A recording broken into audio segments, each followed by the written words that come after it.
Zap Crypto, c'est tous les jours, toute l'actu crypto au même endroit. Bienvenue chez vous les zappeurs et zappeuses. Bonsoir la cryptosphère. Avant de débuter avec notre Fear and Greed Index, je voulais vous rappeler que j'ai besoin de vous et de vos petites réponses. Et oui, j'aimerais bien organiser des petites soirées crypto, mais pour ça, j'ai besoin de quelques réponses. Ça vous prendra 2 minutes, je vous mets le lien en haut à droite. Allez, on peut passer à notre Fear and Greed côté crypto qui se trouve toujours dans le grid à 61. Du côté des marchés US, on est toujours dans la zone de peur à 33. Bon, avant de vous laisser à votre zap, est-ce que vous avez remarqué que je ne vous ai parlé à aucun moment du airdrop d'Arbitrum? Si tu te demandes pourquoi, je te laisse aller voir le résultat de ce super airdrop. Et si tu penses que c'est une coïncidence, eh ben non, je te file un petit tips. Pour moi, quand tout le monde en parle, c'est déjà trop tard. Et quand vraiment ça devient récurrent chez tous les créateurs de contenu, j'ai tendance à imaginer des vagues et des vagues de billets verts distribués. Alors autant te dire que je fuis direct. Et ce genre d'événement me donne tout simplement l'impression de revivre ce genre de moment qui s'en rappelle. De ces gens qui se ruent sur des pots de Nutella en pleine réduction. Et ben voilà, et moi je les vois comme ça. Allez, pour finir sur une petite note plus positive quand même, je tenais à remercier en personne Sans Vision et Florent Molinier. Et oui, je suis retombée sur vos 2 petits commentaires qui datent maintenant de pratiquement 1 an, où vous me disiez que vous veniez de découvrir la chaîne, et quand je vois que vous êtes toujours en commentaire sous les apps crypto, vous pouvez pas savoir à quel point ça me fait chaud au cœur. Alors merci à tous les deux. Et évidemment, merci à tous les zappeurs et zappeuses qui sont maintenant présents depuis des mois et des mois. Allez, sur ce, vous pouvez enfin vous installer confortablement. Votre zap va commencer. Je vous souhaite à tous une excellente vidéo ainsi qu'un excellent week-end. On se dit à lundi pour une nouvelle semaine de Zap. C'était Zap Crypto. Les amis, première news de la journée, la SEC attaque encore Coinbase, son CEO riposte. Oh là là, qu'est-ce qu'il nous enquiquine? Je vous avais dit, 2023, c'est l'année où la SEC, où les USA vont embêter tout le secteur crypto-monnaie. Et on a vu que il y en a quelques-uns qui commencent à se barrer des US. Donc la SEC, qui sont les gendarmes financiers, s'en prennent cette fois à la bourse Coinbase, qui a reçu un avertissement avant l'éventuelle poursuite judiciaire de la part du gendarme financier. La Security and Commission a été incapable en plus de 2 ans de procédure judiciaire de prouver que le XRP de Ripple serait une security, donc une valeur mobilière. Donc on rappelle que c'est la même chose, c'est la même musique. Gary Gensler, le président de la SEC, qui sont les gendarmes financiers américains, il attaque tout ce qui peut attaquer, que ce soit les échanges centralisés, décentralisés, avec le même motif. Les cryptos sont assimilés à des valeurs mobilières, à des titres financiers comme tu veux, donc c'est régulé comme tel. Donc c'est la même chose. Mais donc on nous dit que la SEC fait tout son possible pour nuire au secteur des cryptoactifs depuis le début de l'année. Donc après la plateforme Kraken et le projet SushiSwap, on a vu ça hier ou avant-hier, ce mois de mars est chargé en attaque parce que maintenant la SEC menace ouvertement Coinbase. Donc on nous dit que le gendarme financier US lui en effet envoyé une notification Wells, donc une Wells Notice. En gros, une Wells Notice, ça veut dire que c'est le dernier avertissement pour les entreprises qui en sont victimes avant une action coercive sous prétexte de violation des lois américaines sur les valeurs mobilières. Donc en fait, c'est cette attaque en justice, en gros, c'est un peu l'idée, quoi. Donc Coinbase précise que cette notification Wells concerne une partie non spécifiée de ses actifs numériques listés, son service de stacking, son service pro et son Coinbase Wallet. Donc en fait, ça concerne tout, mais la partie rigolote, c'est qu'une partie non spécifiée, entre guillemets, car lorsque Coinbase a demandé à la SEC d'identifier spécifiquement les actifs accusés, en gros, ok, pas de problème, c'est quoi qui vous accusez, c'est quoi qui vous va pas? Eh ben, cette dernière a refusé de le faire. En gros, ce que Gary, le président de la SEC, il attaque tout le monde. D'abord, on attaque, on met en justice, puis après, on verra bien, hein. Donc, un avertissement sans préciser sur quoi il porte exactement, ça c'est super, ni ce qu'il faut corriger avant que cela ne s'aggrave en procédure longue. Ok, vous m'attaquez, dites-moi ce que c'est, comme ça je peux essayer de corriger. Ah non, non, on dira rien. C'est un truc de fou. Bref. Et donc, ils peuvent rien faire, ils peuvent rien corriger, donc ça va s'aggraver en procédure longue, laborieuse et coûteuse, surtout pour le contribuable américain. Et donc, le CEO de Coinbase, il nous dit Bien que nous comprenions que cela, donc les attaques de la SEC, fassent partie du voyage vers la réforme de notre système financier, donc crypto, nous avons raison sur la loi, nous sommes confiants dans les faits que nous nous félicitons de l'opportunité pour Coinbase et par extension de la communauté crypto au sens large de prouver notre bonne foi au tribunal. Nous sommes fiers de défendre nos clients, le secteur de ces moments-là. Ce processus juridique permettra de créer un forum ouvert et public devant un organisme impartial, donc une cour de justice, où nous pourrons montrer clairement que la SEC n'a tout simplement pas été juste, raisonnable, ou même qu'elle n'a pas fait preuve de sérieux lorsqu'il s'agit de son engagement sur les actifs numériques. J'espère que ça sera le cas, parce que là, on voit bien que notre ami Galoui, il est anti-crypto à mort, et il tire sur tout ce qui bouge, même ce qui bouge pas. La crypto-monnaie, c'est de la... Ils sont nombreux à le penser, Charlie Munger, Warren Buffett et bien d'autres. Et dernière semaine, j'ai vu passer tout un tas d'articles, de vidéos affirmant que les crypto-monnaies sont simplement mensonges. Au départ, j'étais sceptique. Ouais, on attaque la crypto encore une fois.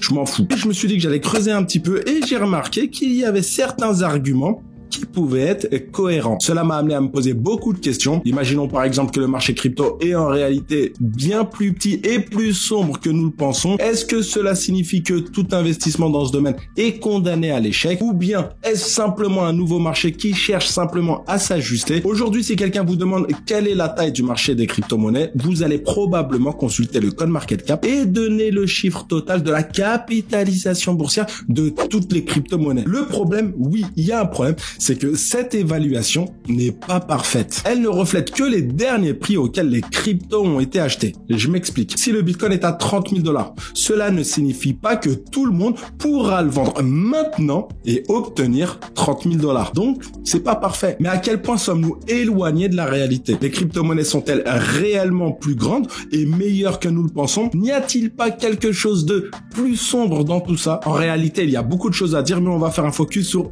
une chose. Lorsque le récent crash des crypto-monnaies a fait baisser le marché total de 3 000 milliards de dollars à seulement 1 000 milliards de dollars, les gens ont commencé à se poser des questions. Ils ont commencé à regarder de plus près les volumes d'échanges avant de découvrir que la plupart des échanges était faux. Une question qu'on a envie de se poser, c'est comment c'est possible dans la mesure où la blockchain est transparente, vous pouvez consulter les transactions en temps réel. Bizarre. C'est alors que j'ai découvert ce rapport de Bitwise. Le rapport commence par suggérer que le marché Bitcoin devrait être incroyablement ordonné et efficace avec des prix presque parfaits. Pourtant, on l'a tous remarqué, c'est le bazar complet avec d'énormes différences de prix entre les exchanges. Ils ont trouvé quelque chose d'assez surprenant. Ils ont remarqué qu'il y avait un volume quotidien de transactions de 6 milliards de dollars entre Bitcoin et cash ou équivalent. On pourrait se dire rien de bien fou, mais quand vous voyez les exchanges qui ont les plus gros volumes, on peut se poser des questions. Allons maintenant au Nigeria, où là-bas, la clairvoyance des habitants devrait inspirer nos dégènes français, car là-bas, ce qu'ils veulent, c'est avant tout du Bitcoin. D'ailleurs, le pays se trouverait en tête des recherches Google pour les termes « acheter Bitcoin ». Face à une telle demande, on comprend que certains sautent sur l'occasion pour proposer des moyens d'acheter du BTC.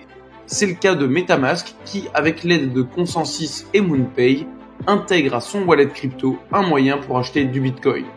Le gros avantage, c'est qu'il n'y a pas besoin de passer par un CEX, c'est-à-dire un exchange centralisé, car actuellement dans le pays, acheter du Bitcoin, c'est très fastidieux. Vous devez passer par un exchange centralisé, et le problème, c'est qu'environ 90% des tentatives d'achat de crypto se voient refusées, parce que le pays souhaite que les gens ils utilisent la CBTC et non pas des cryptos. Donc en fait, les banques bloquent les transactions. L'initiative devrait donc permettre de diminuer le pourcentage de refus d'achat de crypto-monnaies, mais également de réduire les frais de transaction et rendre l'achat beaucoup plus simple. En gros, c'est tout bénef, plus qu'à stacker des sats, mes copains nigériens. Ensuite, c'est officiel. Maintenant, vous savez très bien qu'on se méfie toujours avec les dates et les engagements calendaires d'Ethereum. Mais pour l'instant, c'est rendez-vous le 12 avril. Petit à petit, et je pense que je ferai un dossier éventuellement spécial sur ça pour préparer cette mise à jour Shanghai, pour anticiper éventuellement les impacts que ça peut avoir sur le cours, sur la dynamique du cours, sur l'adoption des institutionnels. J'en suis en train d'essayer de travailler un dossier assez global par rapport à ça. Et donc, bien évidemment, la question que tout possesseur d'Ethereum se pose, c'est est-ce que ça va être la Bérésina, ça va s'écrouler à partir du 12? Est-ce que au contraire, ça va plutôt faciliter l'adoption? En tous les cas, je suis en train d'étudier un dossier par rapport à ça. Et je voulais vous parler aussi maintenant de FTX. Ça faisait longtemps qu'on n'avait pas parlé de FTX. En fait, c'est assez intéressant ce qu'FTX vient de réaliser.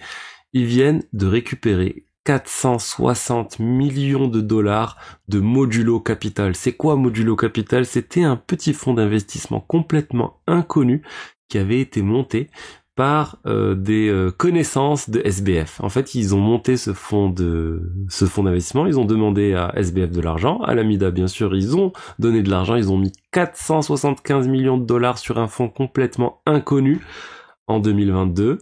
Et là, après des négociations avec FTX, ils ont réussi à récupérer la quasi-totalité, 404 millions de dollars en cash et 54 millions de dollars qui étaient bloqués sur FTX, donc sur lequel en fait Modulo Capital renonce. Donc ça sera récupéré par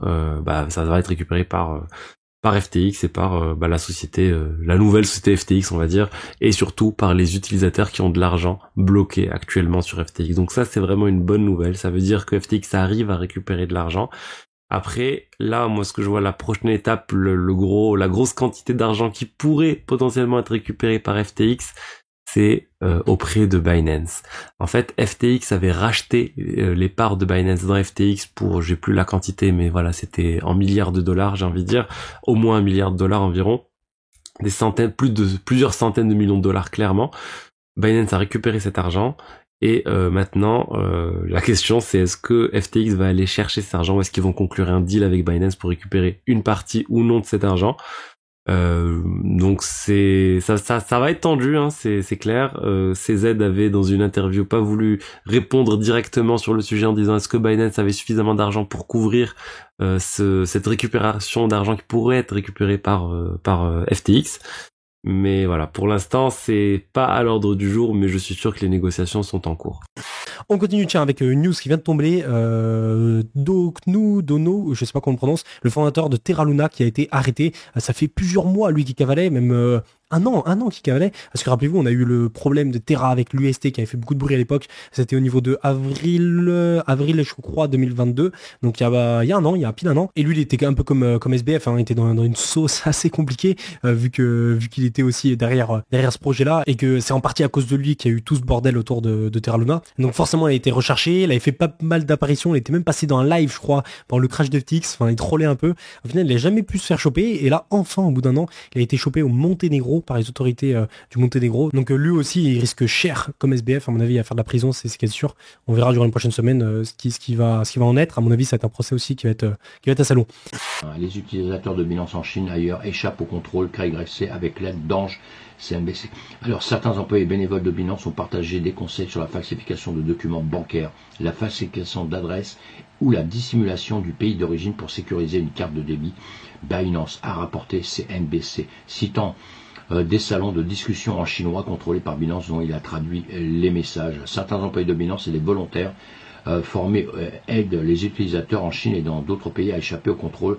KYC, on connaît très bien, de Binance, a rapporté CNBC mercredi, citant des messages en chinois d'un serveur Discord et d'un groupe de Telegram contrôlé par Binance. Je l'ai dit déjà, les participants au groupe de messages appelé Angel partagent des techniques telles que la falsification de documents bancaires, la falsification d'adresses, de la dissimulation du pays d'origine pour mettre aux utilisateurs de contourner les contrôles et d'obtenir une carte de débit Binance. Selon le rapport, la Chine a interdit les échanges de crypto en 2017 et les crypto-monnaies en 2021. Moi qui vais beaucoup en Chine depuis très longtemps, j'entends parler de beaucoup d'histoires comme ça en Chine, et la crypto-monnaie là-bas, il y a eu beaucoup de pyramides de Ponzi, il y a eu beaucoup d'entreprises, c'est pour ça que les Chinois à un moment donné, c'est ce qu'on disait en Chine en tout cas, hein, c'est pour ça que les Chinois à ce moment-là disaient qu'ils ne voulaient plus entendre parler de tout ça, tellement il y avait de choses qui étaient un peu tordues. Malheureusement, on s'aperçoit qu'il y a beaucoup de choses un peu tordues. Un porte-parole de Binance a déclaré CNBC qu'il est explicitement interdit aux employés de Binance de suggérer ou d'aider des utilisateurs à contourner leurs lois et politiques réglementaires locales et seraient immédiatement licenciés et audités s'ils savaient qu'ils avaient enfreint ces politiques. Voilà, bon, allez, des articles encore à suivre. Énorme nouvelle aussi du côté de Solana, puisque je vous rappelle que Solana, ils ont développé donc leur propre téléphone version Web3 avec wallet, etc. Tout ce qu'il faut bien en fait pour démarrer dans le Web3. Et du coup, la sortie officielle, sachant qu'il y a encore les préventes qui sont en cours, la sortie officielle ce sera donc pour le 13 avril. Donc du coup très bientôt, du coup dans environ 2-3 semaines. Sinon, au niveau banque, ça continue à être très compliqué. La Deutsche Bank, qui est la plus grosse banque allemande, qui prend moins 10%. Au niveau français, c'est pareil, on a des moins 4, moins 5, moins 6, je crois. Donc ça sent quand même pas très bon non plus. Donc la BCE, après la Fed, après la Banque nationale suisse, va devoir probablement se plancher dès ce week-end sur un sauvetage de la planète finance, parce que si lundi la Deutsche Bank vaut 3 à 4 euros, on peut très bien imaginer que ça perde 40 ou 50% dans la journée, là je dois dire que ça commence à ressembler à un gros game over pour la finance mondiale. Alors, ce qui risque d'arriver, c'est que la BCE, après la Fed, se lance à son tour dans un all-in monétaire, parce qu'il faut à tout prix éviter le gel du marché interbancaire, sinon ça veut dire que les banques ne fonctionnent plus, qu'elles ne peuvent plus emprunter, et si elles n'empruntent pas, elles ne prêtent pas. Donc vous voyez un petit peu ce qui risque d'arriver, c'est d'un seul coup le gel soudain, brutal, de l'activité économique, de vos avoirs également, puisque d'un seul coup, on va dire qu'on ne peut plus mouvementer, sinon tout le monde va retirer son argent des banques, et à ce moment-là, c'est l'effondrement général. Donc là, il est temps que la BCE sorte un nouveau lapin de son chapeau magique. Mais étant donné que les solutions ne sont pas pléthores, je verrais bien effectivement un all-in monétaire qui, de facto, provoquera une dévaluation symétrique de l'euro. Et pour le dollar, on pourrait bien aller aussi sur ce genre de scénario. Et puis, sur la semaine économique qui nous attend, donc la semaine prochaine, qu'est-ce qu'on aura? Alors, j'ai pas trop regardé, donc du coup, on va regarder ça ensemble. On aura les inventaires grossistes, inventaires des retail, la balance commerciale des US. Donc ça peut être des trucs intéressants par rapport à justement des narrations de récession ou en tout cas également des narrations sur la force du dollar. On aura la deuxième révision du PIB. Donc vous voyez qu'il avait été donné à 2,7. On va voir si les chiffres étaient bons ou pas. Et puis on aura surtout vendredi le PCE, donc le Personal Consumption Expenditure, qui on va dire est un indice extrêmement intéressant pour la Fed, puisque on va dire dedans les dépenses d'hébergement sont moins importantes que dans le CPI, et la Fed justement c'est ça qui l'intéresse en tout cas à ce stade, et Powell l'a encore beaucoup dit dans son dernier discours, le fait que pour l'instant tout ce qui est biens et services etc. et toutes ces choses là ne corrigent pas en termes de prix. Le dollar qui a rebondi sur le niveau clé qu'on a vu, tout simplement, vous voyez ici, donc ça sera surveillé. Est-ce qu'on va réussir à faire le fameux creux ascendant ici et faire un sommet ascendant? Si on fait ça, le dollar index change complètement de structure, il sera beaucoup plus haussier, donc ça faudra surveiller si ça arrive. Si on est toujours baissier, techniquement ce qui se passe, c'est que c'est juste un rebond pour continuer la dynamique baissière de sommet descendant et d'aller casser ce creux et de faire un plus bas. Ok ? On va commencer en journée en logarithmique avec des ranges plutôt stylés, puisque pas mal de résultats dans le passé, pas mal de résistance dans cette zone, support ici, support ici. Là, c'est le seul endroit où ça fait un truc un peu bizarre sur le bottom, mais même ici, support. Et là, une fois plus, résistance. Si on se fait rejeter ici, hop, roto plus ou moins 26 664. Et si on pète ça à la hausse, ce qui va être plus facile à déterminer, parce qu'un rejet à la baisse ici, ça serait validé à partir du moment qu'on pète ici cette bougie bleue. Une fois qu'on pète cette bougie bleue, on est quasiment sur le bottom, donc pas ouf. Par contre, si on pète ça à la hausse, petite clôture à la hausse, et hop, on prend la hauteur de ce range, et on met ça sur le breakout. Et ici, hop, target plus ou moins 31 070, c'est pas mal. Pour résumer aujourd'hui, si on pète ici à la hausse, c'est un trade qu'on pourrait prendre. Par contre, si on descend, simplement, c'est compliqué puisque on a cette bougie bleue ici qui gêne. Et également, au niveau volume profile, chose intéressante, c'est plus on descend ici, moins il y a de volume. Et ça commence à partir de plus ou moins 25 000. Donc, plus on descend ici, plus il y a de chances qu'on aille vers les 25 000 parce que première zone de support, et ici beaucoup d'acheteurs. Donc il faut pas beaucoup d'efforts pour les bears pour descendre jusqu'à environ 25 000, mais après, ça va être plus chaud pour les bears de descendre plus bas. On va passer directement d'ailleurs en monthly. Regardez, c'est pas terminé, donc je fais maintenant 2 manipulations, mais qui juste sont le début de ce que je vais vous montrer. Et là maintenant, je mets ça à l'échelle de cette manière-là, et let's go, je vais changer autre chose. Pour le moment, vous voyez des simples bougies à l'écran, comme vous le voyez ici, tout à fait classique, mais on va changer ça. Donc on est sur des candles, des bougies, comme je vous le dis, mais on va changer, on va aller chercher le Akenashi. Vous voyez ici Akenashi, on le sélectionne et c'est parti. On va ensuite analyser tout le graphique, bien sûr, en logarithmique. Comme vous le voyez, on est ici sur l'index du BTC, donc on a tout son historique depuis 2009. Et let's go, on va lire ce dernier. Regardez ce qui se passe. Pour le moment, à chaque fois que le BTC a eu des corrections fortes, j'entends bien des corrections fortes, on ne parle pas de petites corrections, et pour montrer une petite correction et pour l'illustrer, c'est ceci. Là, quand on avait fait un top, on a corrigé un tout petit peu, et puis après, on a refait un nouveau plus haut. Je parle de fortes corrections, telles par exemple celle-ci, telle par exemple celle-ci, pas celle-ci du coup, telle par exemple celle-ci, vous le voyez, et également du coup telle par exemple celle-ci, d'accord? De cette manière-là, à chaque fois qu'il y a eu des corrections fortes, quand on est en Akenashi, eh bien les premières bougies vertes en monthly donnent le sens du futur marché et donnent le sens du marché haussier. Qu'est-ce qui s'est passé du coup dans les historiques passés? On va regarder ça. Grosse chute ici que l'on voit, par après première bougie verte, le marché boule commence, d'accord? Grosse chute, pas ça c'est trop petit, d'accord? Grosse chute que l'on voit. Ensuite, première bougie verte, le marché boule reprend. Ensuite, de nouveau, là on a une année, pour ceux qui l'ont vécu 2018, 2019, 2020, grosse chute ici, on était sur du moins 85, il faut en avoir conscience. Ça se voit pas forcément en logarithmique, mais je peux vous le montrer en non-log et vous aurez tout de suite les choses un peu mieux devant les yeux. Ici, regardez, quand on est en non-logarithmique, grosse chute, on est bel et bien sur un moins 85,4 de Fibonacci, de retracement, donc on est vraiment sur quelque chose de très fort. Grosse chute, première bougie verte, et le marché aussi reprend. Par là, je sous-entends, on ne fait pas, vous le voyez, de nouveaux plus bas. Donc même si ici il y a une bougie très profonde, on ne fait pas de nouveaux plus bas, d'accord? Même expression ici, on fait une chute, normale, bougie verte ici, on la prend pas en compte, grosse chute réellement, d'accord, et la première bougie verte, et après c'est reparti to the moon.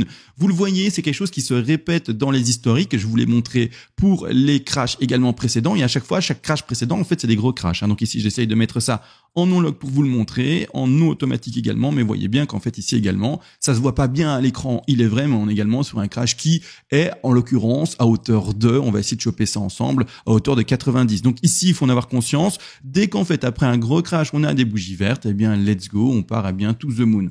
Quand on observe le comportement des participants sur l'ensemble du marché et qu'on voit s'ils sont en train de prendre des profits ou des pertes, eh bien, on peut avoir des informations très très intéressantes. Voici un indicateur qui s'appelle le Global Market SOPR, ou le ratio de rentabilité du marché dans sa globalité, on peut le dire comme ça. Ce n'est pas une métrique qui est disponible sur Glassnode, simplement parce que c'est une création. Une exclusivité que j'ai créée du coup pour Cryptos Research et qui n'est disponible nulle part ailleurs. En gros, c'est la moyenne des ratios de rentabilité du Bitcoin, du Litecoin et de l'Ethereum. Pour faire simple, en gros, l'idée était de pouvoir vérifier si l'ensemble du sentiment de marché du secteur des crypto-monnaies était plutôt vers la prise de perte en rouge ou vers la prise de profit en vert. Il faut savoir que du coup, quand on est dans la prise de profit, on est sur un biais haussier, et quand on est sur la prise de perte, on est sur un biais baissier naturellement. Alors, cet oscillateur-là, il suit les cycles économiques du marché des cryptos pour déterminer si la prise de perte ou la prise de profit domine à un instant T. Ce qu'on est capable de voir actuellement, c'est que on est en train de finir la transition vers un régime de prise de profit. Donc on a eu un régime de prise de profit pendant tout le marché haussier ici. Ensuite on a eu de la perte, un petit peu de prise de profit pendant le rebond ici technique. Et ensuite on est rentré en régime de prise de perte très important. Je vais zoomer un tout petit peu sur l'actualité récente pour vous détailler un petit peu plus tout cela. Donc on voit bien que ici on arrive à se maintenir au-dessus du SOPR égale 1, ce qui nous donne un biais haussier, et que pendant la majorité du marché haussier jusqu'en mai 2022, on est dans un régime de prise de profit, même si on voit bien ici déjà qu'il y a une divergence dans le sens où la prise de profit est de plus en plus faible, alors que lui, le prix imprime des sommets de plus en plus hauts. C'était déjà une divergence baissière sur le Global Market SOPR qui nous indiquait que nous étions en train d'en finir avec la prise de profit et avec le biais haussier. Donc nous avons ici une augmentation de la prise de profit, ici une diminution de la prise de profit, qui s'est prolongée ici jusqu'en fin 2021. Et ensuite, on a eu une augmentation de la prise de perte de fin 2021 jusqu'en juin 2022. Et ensuite, une diminution de la prise de perte qui vient actuellement nous amener vers un contexte où nous entamons une transition vers un nouveau régime de prise de profit. Encore une fois, je vous invite à aller suivre l'analyse écrite car elle décrit tout à fait ce phénomène avec un petit peu plus de couleurs et un petit peu plus d'annotation. Mais ce qui nous intéresse ici du coup, c'est que on est actuellement dans une structure de marché qui va favoriser l'installation d'un billet à long terme et qui va potentiellement aussi favoriser l'installation d'une croissance de la rentabilité réalisée dans les mois à venir. Ce que je veux dire par rentabilité réalisée, c'est simplement par rapport au graphique précédent pour que vous compreniez bien. Une rentabilité latente, c'est le profit que vous n'avez pas encore réalisé, et la rentabilité réalisée, c'est le profit, ou évidemment la perte, mais ici on va parler de profit, que vous avez réalisé. Et donc là, on arrive tranquillement pas vite dans un nouveau régime de prise de profit.